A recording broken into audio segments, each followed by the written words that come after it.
Yo, what's going on? It's Greg Santos, and welcome to the Outlier Circle. If this is your first time joining me here today, I help isolated outliers who lack a powerful network of successful mentors and peers, and I help you create a world-class network. Hit that subscribe button, hit that bell, because I drop some fire every single week where you can learn how to fill your network with these kind of people and you can live the life of your dreams. Now, today I want to talk about a very important concept because as isolated outliers, like someone who is an achiever, someone who like you probably read books, you probably invest in seminars, you probably are, on the right path, but you might not have people like that in your life. And you might have old friends that you really care about and you love to death, and you want to see them succeed and you believe that you can help them out, you can change their ways, and because you want to win with them as well, but for some reason they seem so resistant. They don't want to work on themselves. They don't want to read books. They want to stay in this victimhood mentality, and you can't seem to understand that, right? Or it can be the same thing with your family. Maybe your sister, your sibling, or your parents, or your cousins, your whoever might look at that as like, that's really weird. That's like what you're doing. It sounds like you're in a cult, right? It's like very cult-like behavior, and it's like, that's weird. Like, I remember I was mentoring this kid, and he would wake up at 5 o'clock in the morning to get his day started, and his parents thought that was really weird. His parents were like, why do you do that? Why are you waking up at 5 o'clock in the morning? That makes no sense. That's really strange. If you have people like that, look, I get it. I've been there myself, and it's hard to really continue on your journey when you have people that you really love and you care about, and they fill your mind with doubt. You've experienced that where they put doubt into your mind, or they make passive aggressive comments about what you're doing, and a lot of times it's a little cut, right? It's a little cut, and sometimes you bite your tongue like, you don't understand. Like, I'm gonna show you, like, I'm gonna be extremely successful, and then hopefully that's gonna inspire you to also be successful. You ever have these kind of thoughts? Well, truth is, it's hard to you can't change anyone that doesn't want to be changed. First of all, you got to make that acceptance. Like I had a best friend that we hung out for, for a long time, and for about a year, maybe a year and a half, I really worked on getting him to invest into himself and take action towards changing his life and live a more positive life. And he just rejected everything. And I'll talk about successes that I'd have, and then next thing you know, he'd be complaining about his life, and it really sucked. It wasn't fun to be around. And I almost even felt like he was envious. Like, that's not fun. Where you someone you really care about, you feel like there's envious of the things that you have, and you almost feel guilty for having the things that you have. You feel guilty for having the resources and having the knowledge, and you feel like you have to kind of dumb yourself down, right? That really sucks. Like, never again. Once I cut that relationship off, I wish that I did it sooner. I really do. I wish I didn't spend that year and a half, trying to get this person to change. Not to say that I don't care about the person. I still care about, him to this day. And if he ever needed me, I'd be there for him in a heartbeat because I care about him, and I want to see him successful. I want to see him win, but I can't surround myself with that person anymore. That was my best friend. Shared a lot of amazing memories together, and it pains me to distance myself. So how do you start setting up boundaries? How do you set relationships straight with your family and your friends? Because it's easier said than done, right? Because you care about them, but you're tired of them like putting doubt into your mind and looking at you sideways, right? So here's a couple things that I have done that's worked for me. Today, I have 6 mentors. I have a really awesome network filled with, ambitious entrepreneurs, specifically like in their 20s, which is amazing, from all over the world. And we connect literally every single day on a call called the Morning Hustlers. You can go to morninghustlers.com if you're interested in that and you want to join our community. And it's really incredible. And I wouldn't have been able to do this if I held on to the people that fill my mind up with doubt for so long. So here's what you can do. Number one, what I did was I started off slow. It was hard because we used to talk on the phone all the time, and I stopped answering his phone calls. I stopped returning his phone calls. And over time, I just stopped the communication. And, about once a month, I'd reach out, check in. But even then, I had to put a cap. I had to put a time limit on the time we spent together. And today, like the cap is 30 minutes a month. You get 30 minutes a month of my time. We can have a conversation, but then after that, that's it. And if you don't use up your 30 minutes for that month, it doesn't roll over into the next month. Like you just get 30 minutes and that's it. You can use them or not. They don't know that. It's a boundary that I have for myself.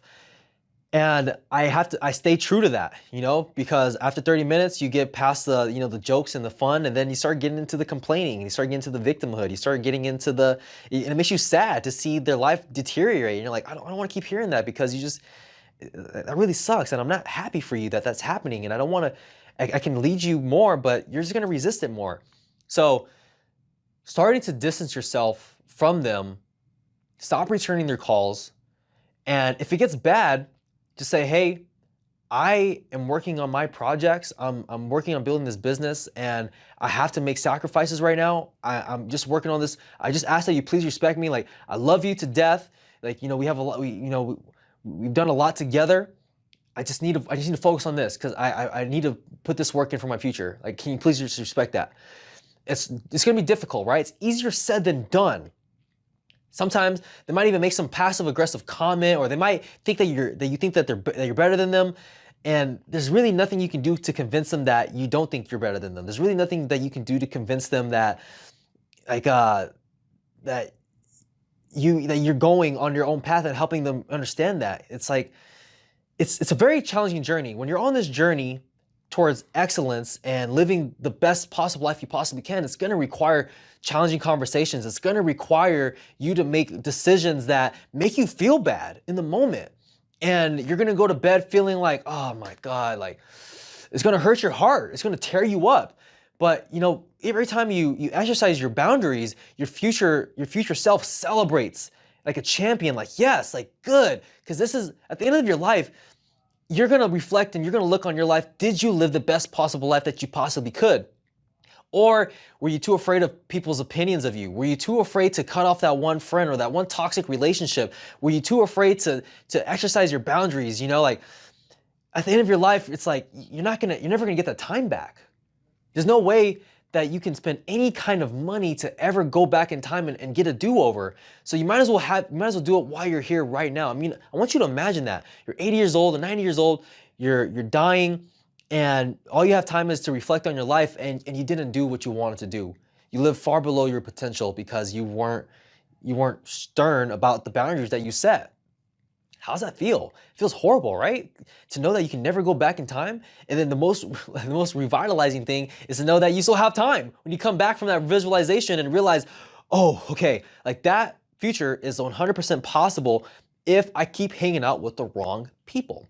Okay? So distance yourself, and even setting that boundary. And if it gets, pretty aggressive, say, hey, look, I would appreciate if you really just let me focus on my thing right now. There's a time for hanging out, but it's not now. I can't. And I just ask that you please support me on this mission. Please, that's it. And if they keep making comments, say, look, this is it. I'm serious.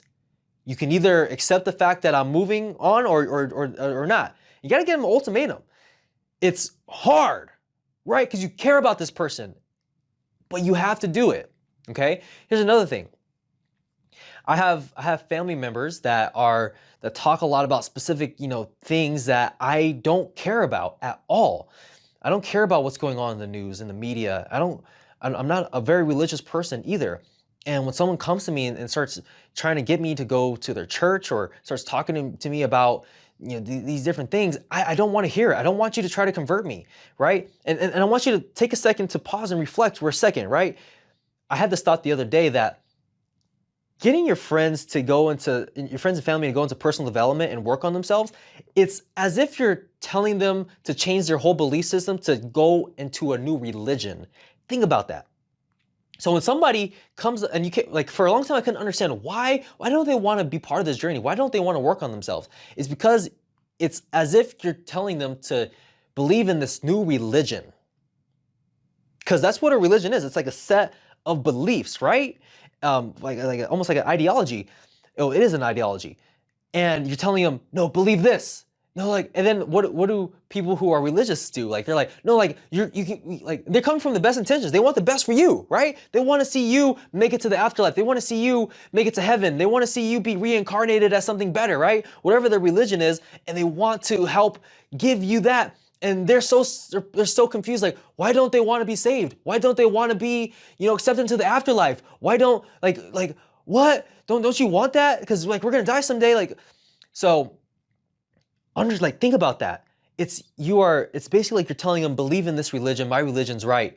And understand, like, that's where they're coming from. That's why you get the pushback, because it's like, nope, I think that's bullshit. I don't like that. That doesn't make sense for me. I don't believe that.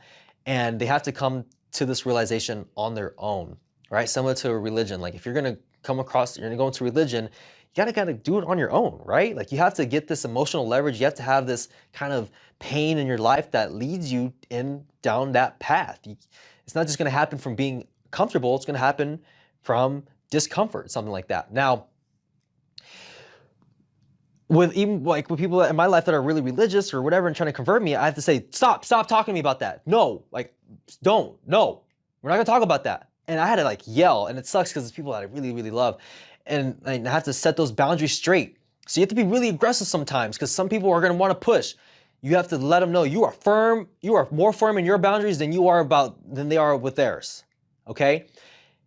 And it's gonna be uncomfortable at first, it's gonna suck, but just keep doing that over time, and man, you're gonna be so grateful that you did that 5-10 years from now, because you're gonna find yourself in a completely different position, your life's gonna look a lot different, and when you have relationships on your terms, that's when things really go to the next level. So if you got some value from this, hit that subscribe button, also hit that notifications button, and I'm gonna create some more dope content for you. So in the meantime, exercise those boundaries, make it a great day, and I'll see you in the next video.